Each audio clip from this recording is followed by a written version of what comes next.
Assalamualaikum warahmatullahi wabarakatuh. Perkenalkan, nama saya Novia Hairunisa dengan NIM 2105040130.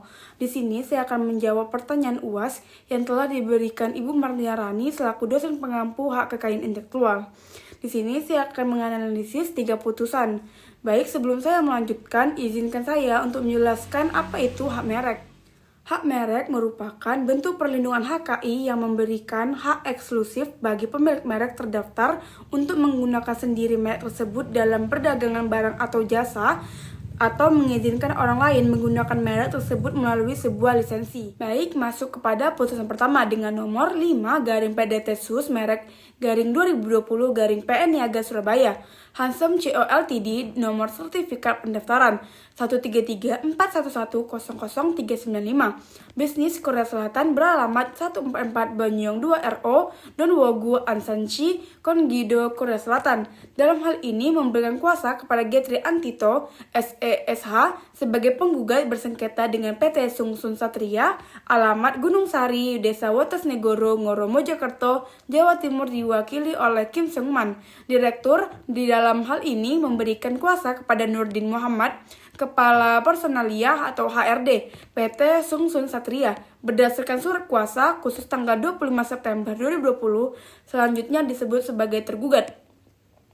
Masuk kepada kronologi. Penggugat dengan surat gugatan tanggal 6 Juli 2020 yang diterima dan didaftarkan di Kepaniteraan Pengadilan Niaga pada Pengadilan Negeri Surabaya pada tanggal 6 Juli 2020 dalam register nomor 5/PDT-Sus merek /2020/PN Niaga Surabaya telah mengajukan gugatan sebagai berikut. Bahwa penggugat merupakan badan hukum atau perusahaan yang didirikan berdasarkan ketentuan hukum di negara Korea Selatan.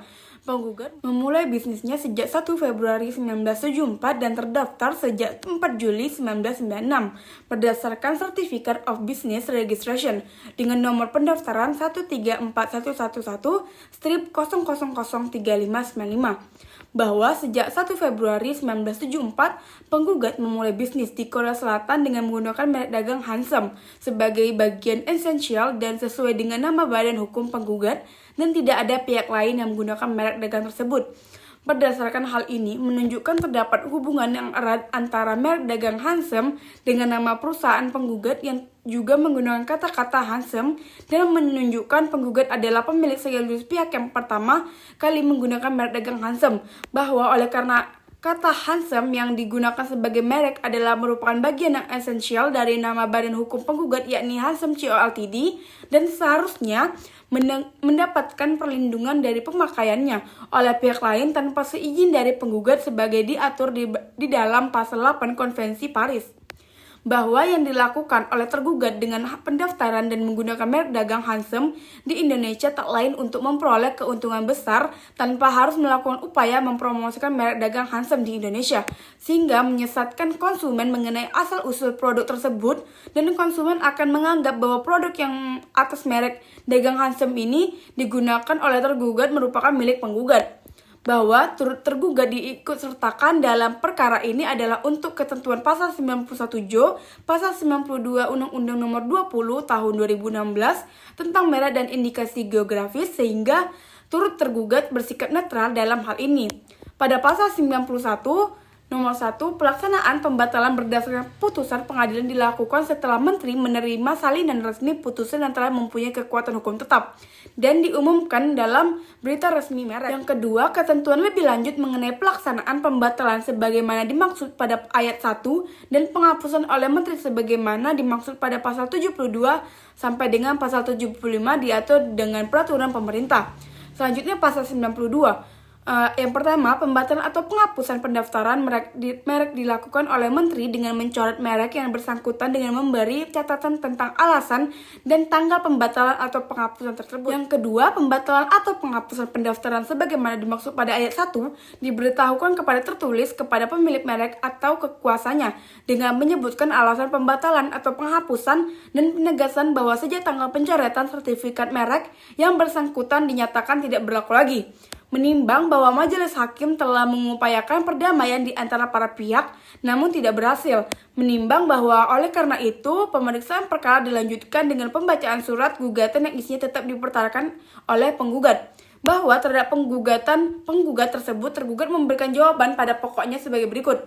Yang pertama, bahwa tergugat sama sekali tidak ada niat yang tidak baik dalam mengajukan atau pendaftaran merek ini terbukti telah terdaftar dalam nomor IDM 000652586 dan diberikan perlindungan terhadap merek yang kami ajukan selama 10 tahun mulai tanggal 30 September 2016 sampai dengan 30 September 2026 oleh Kementerian Hukum dan HAM dan telah sesuai dengan syarat-syarat yang diatur dalam Undang-Undang Republik Indonesia Nomor 20 Tahun 2016 tentang merek dan indikasi geografi pasal 4 terpenuhi. Yang kedua, bahwa merek Handsome sudah terdaftar resmi di Kementerian Hukum dan HAM dengan nomor IDM 00652586, namun kami tetap berharap dilakukan pendamaian dengan penggugat dalam menyelesaikan permasalahan. Bahwa pihak penggugat dan tergugat telah mengajukan kesimpulan masing-masing di depan persidangan pada tanggal 10 Desember 2020. Bahwa selanjutnya untuk menyingkat uraian putusan ini, maka segala sesuatu yang termuat dalam berita acara persidangan perkara ini dianggap telah termuat serta menjadi bagian yang tak terpisahkan dengan putusan ini. Bahwa akhirnya para pihak menyatakan tidak ada lagi hal-hal yang akan diajukan dan mohon putusan. Selanjutnya masuk pada putusan kedua dengan nomor 4 PDT-HKI-merek-2019-PN Niaga Surabaya. Hindarto, tempat tanggal lahir Surabaya, tanggal 8 Desember 1943. Usia 75 tahun, agama Buddha, status kawin, warga negara Indonesia, alamat Jalan Kali Kepeting nomor 175 RT RW 008 005 Surabaya. Pekerjaan wira swasta, dalam hal ini memberikan kuasa kepada Dr. Insinyur Yudi Wibowo Sukinto SHMH, Muaji Santoso SH, Daniel Wibowo SH berdomisili di kantor advokat Yudi Wibowo Sukinto dan rekan Jalan Kedungdoro 92D Surabaya berdasarkan surat kuasa khususnya tertanggal 29 Maret 2019 selanjutnya disebut sebagai penggugat. Melawan PT Kiki Wijaya Plastik, Direksi Hendro Tingkir, Jalan Sukodono, Desa Kebon Singkep, Gedangan Sidoarjo selanjutnya sebagai tergugat. Direktorat Jenderal Kekayaan Intelektual Kementerian Hukum dan HAM, Gedung X Sentra Mulia, lantai 18 Jalan HR Rasuna Said Kaf 8-9 Jakarta Selatan selanjutnya disebut sebagai tergugat 2. Masuk kepada kronologi, bahwa penggugat dengan surat gugatannya tertanggal 8 April 2019 yang didaftarkan di Kepaniteraan Pengadilan Niaga pada Pengadilan Negeri Surabaya pada tanggal 11 April 2019 dengan register perkara nomor 4 PDT Sus HKI /2019 PN Niaga Surabaya telah mengajukan gugatan HKI sebagai berikut. Bahwa penggugat memproduksi tas dari plastik atau tas kresek di kota Surabaya. Bahwa penggugat pemilik sertifikat merek nomor pendaftaran 367904 tanggal pengajuan 19 Februari 1996. Etiket merek, kilat, dasar merek, kelas barang atau jasa, kertas pembungkus, lapisan tipis plastik untuk pembungkus, kertas lapis plastik untuk pembungkus, sampul surat, sampul dokumen, sampul kertas atau plastik untuk mengepakkan kantong sampah dari kertas atau plastik.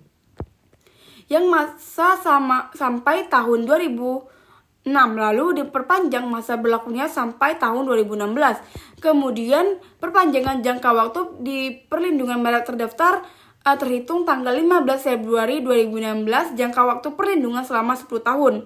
Sampai hari ini merek kilat dasar merah masih mendapat perlindungan hukum. Bahwa selain itu, penggugat pemilik sertifikat merek dengan nomor IDM 000188863 tanggal permohon 18 Agustus 2003 dikeluarkan di Jakarta 15 Oktober 2004. Kelas barang atau jasa 16 tas dari plastik kemudian diperpanjang Kementerian Hukum dan Hak Asasi Manusia Republik Indonesia. Direktorat Jenderal Kekayaan Intelektual Direktorat Merek nomor RO 14995/2012 Tangerang 5 April 2013 yang berlaku sejak 10 tahun.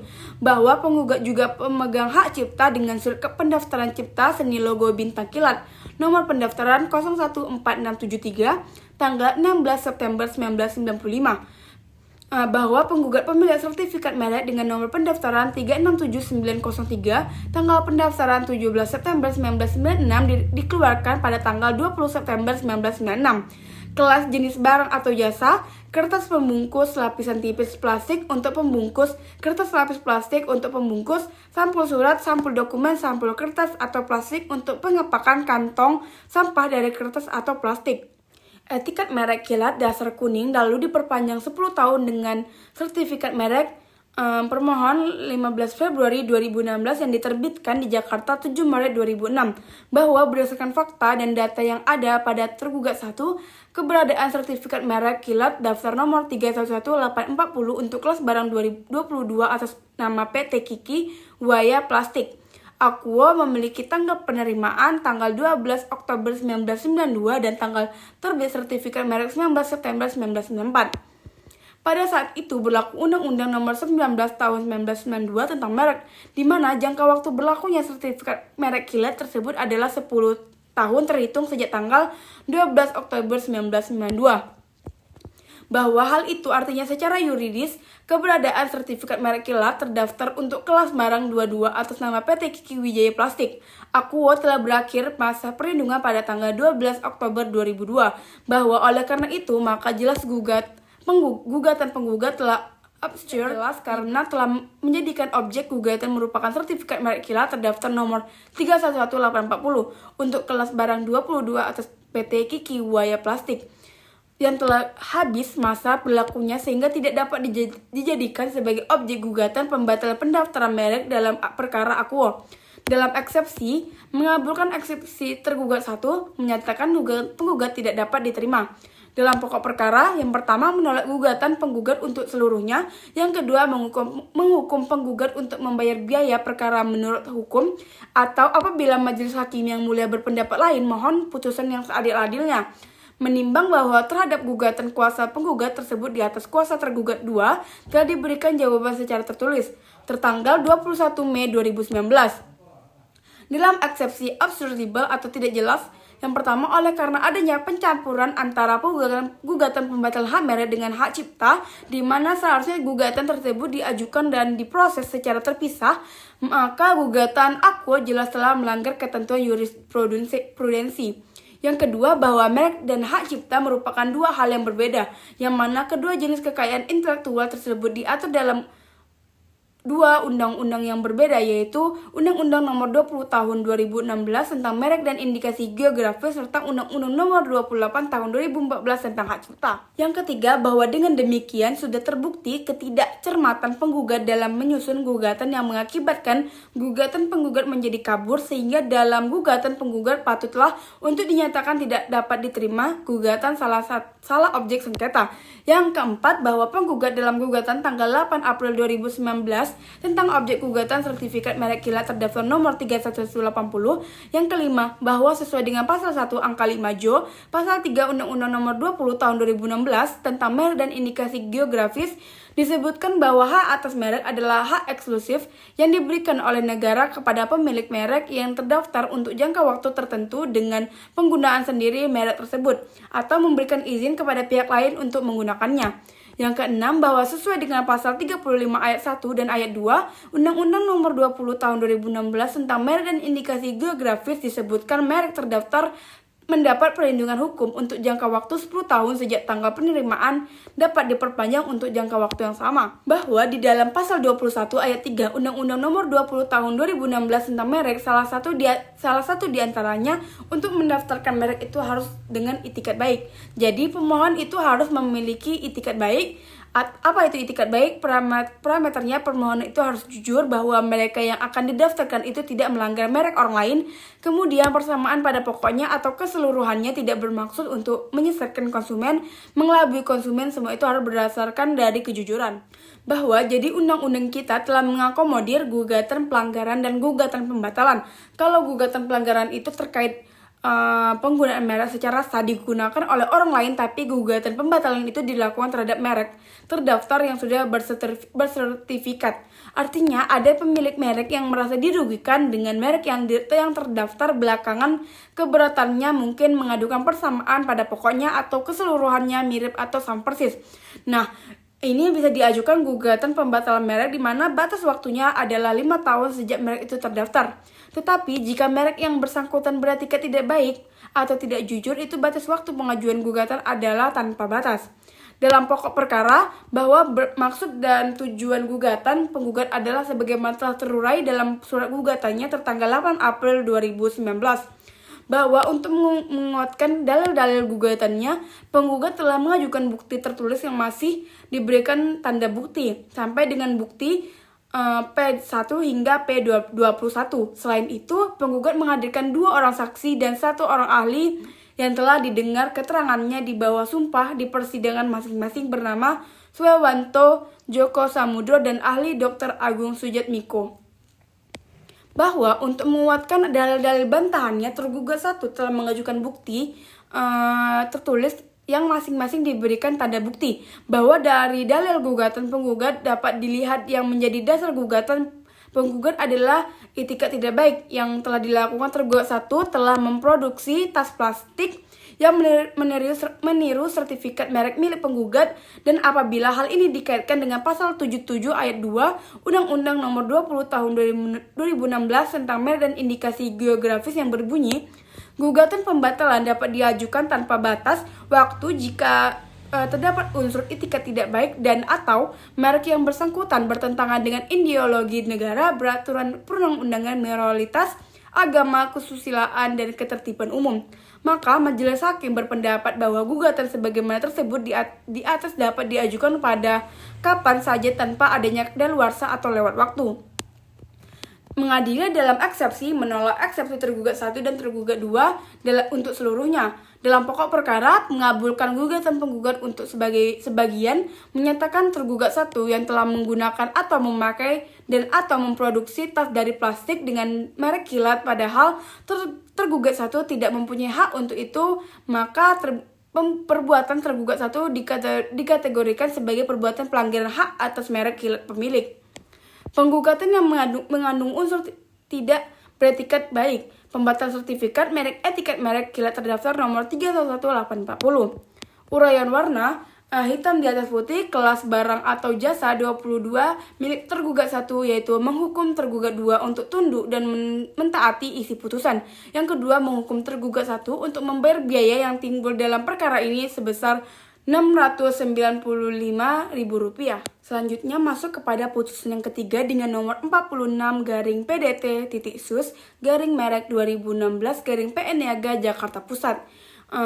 Egg Engineering SDM sebagai penggugat PT Engineering Indonesia Karya, suatu perusahaan di Indonesia yang beralamat di Karanganyar Raya Komplek Karanganyar Permai 53 hingga 54 Blok B nomor 15 Karanganyar, Sawah Besar Jakarta Pusat.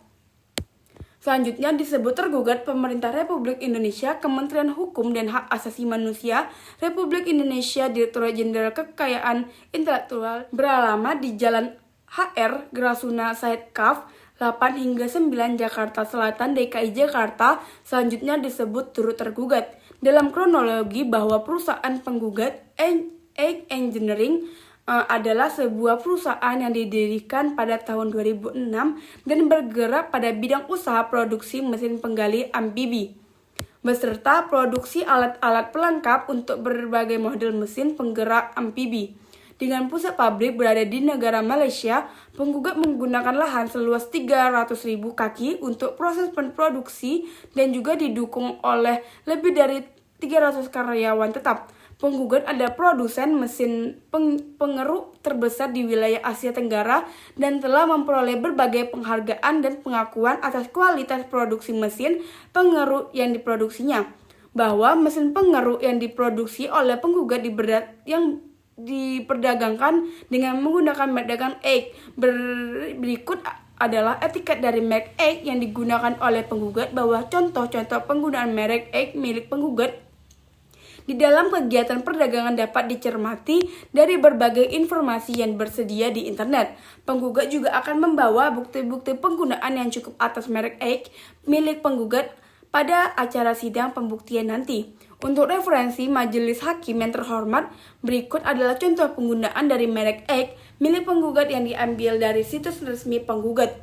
Selanjutnya, penggunaan secara aktif merek Eik milik penggugat juga dibuktikan dengan pemakaian komersial maupun melalui bukti-bukti promosi dan bukti penggunaan lainnya yang kesemuanya dilakukan secara berkelanjutan oleh penggugat. Bahwa selanjutnya dengan memperhatikan ketentuan pasal 68 ayat 2 Undang-Undang Nomor 15 Tahun 2001 tentang merek, maka gugatan penggugat terhadap tergugat telah memenuhi persyaratan formal pengajuan gugatan pembatalan pendaftaran merek sebagaimana diatur di dalam Undang-Undang Merek, bahwa pada awal 2012 penggugat bermaksud untuk mengembangkan bisnisnya di Indonesia, yaitu dengan cara menunjukkan distributor resmi untuk mendistribusikan produk-produk milik penggugat di Indonesia. Setelah cukup lama menjajaki pasar di Indonesia, maka akhirnya berdirilah PT Engineering Karya Indonesia. Tergugat di dalam pokok perkara Akuo sebagai pihak lokal di Indonesia yang akan mendistribusikan produk-produk milik penggugat di Indonesia. Sedari awal pendiriannya, perusahaan tergugat yaitu PT Engineering Karya Indonesia memang berdiri untuk tujuan spesifik pendistribusian produk-produk penggugat di Indonesia. Berdasarkan uraian, maka telah terbukti secara meyakinkan bahwa merek Eik tergugat memiliki persamaan pada keseluruhannya atas pada pokoknya dalam hal bentuk, komposisi, kombinasi, elemen, tampilan, bunyi, dan ucapan dengan merek Eik milik penggugat. Dalam pokok perkara, yang pertama mengabulkan gugatan penggugat untuk seluruhnya, yang kedua menyatakan merek Eik milik tergugat dengan nomor pendaftaran memiliki persamaan dan pokoknya dengan merek Eik milik penggugat. Yang ketiga menyatakan merek Eik milik tergugat dengan nomor pendaftaran memiliki persamaan pada pokoknya dengan milik Eik milik penggugat. Yang keempat menyatakan merek Eik memiliki tergugat dengan nomor pendaftaran memiliki persamaan pada pokoknya dengan milik Eik milik penggugat. Yang kelima menyatakan merek Eik milik tergugat dengan nomor pendaftaran telah didaftarkan atas dasar etika tidak baik. Dalam eksepsi yang pertama, bahwa berdasarkan perjanjian distributor tertanggal 15 Oktober 2012 antara tergugat PT Engineering Indonesia Karya dengan penggugat Engineering SDM BHD dalam klausul perjanjian distribusi butir ketiga tentang periode masa berlaku perjanjian dimulai pada tanggal 15 Oktober 2012, berlaku sejak 3 tahun, dengan demikian sudah berakhir pada tanggal 15 Oktober 2019. Yang kedua, bahwa dengan berakhirnya perjanjian tersebut, segala hak dan kewajiban para pihak juga telah berakhir. Bahwa berdasarkan pertimbangan tersebut ternyata penggugat tidak berhasil membuktikan dalilnya, oleh karena itu petitum keempat harusnya dikesampingkan. Menimbang bahwa petitum yang lain pada dasarnya merupakan cakupan atau realisasi dari petitum keempat, sedangkan petitum keempat sebagai petitum pokok ditolak, maka dengan demikian petitum yang lain haruslah ditolak pula. Bahwa berdasarkan pertimbangan-pertimbangan tersebut, di atas majelis hakim berpendapat secara hukum bahwa penggugat tidak mampu membuktikan dalil gugatannya dan tergugat telah mampu membuktikan dalil bantahannya. Oleh karena itu, gugatan penggugat tidak beralasan hukum, untuk itu haruslah ditolak untuk seluruhnya. Bahwa oleh karena pada dasarnya pihak penggugat sebagai pihak yang kalah, maka kepada pihak penggugat yang wajib dihukum untuk membayar biaya yang timbul dalam perkara ini yang besarnya akan disebutkan dalam amar putusan. Memperhatikan pasal 68, pasal 69, dan pasal-pasal lainnya dalam Undang-Undang Nomor 15 Tahun 2001 serta peraturan perundang-undangan lainnya yang berkaitan dengan perkara ini. Mengadili dalam eksepsi, menolak eksepsi tergugat untuk seluruhnya. Dalam pokok perkara, menolak gugatan penggugat untuk seluruhnya. Yang kedua, menghukum penggugat untuk membayar biaya perkara yang timbul dalam perkara ini yang hingga kini diperhitungkan sebesar Rp1.116.000. Demikian diputuskan dalam rapat permusyawaratan Majelis Hakim pada hari Rabu tanggal 14 Desember 2016.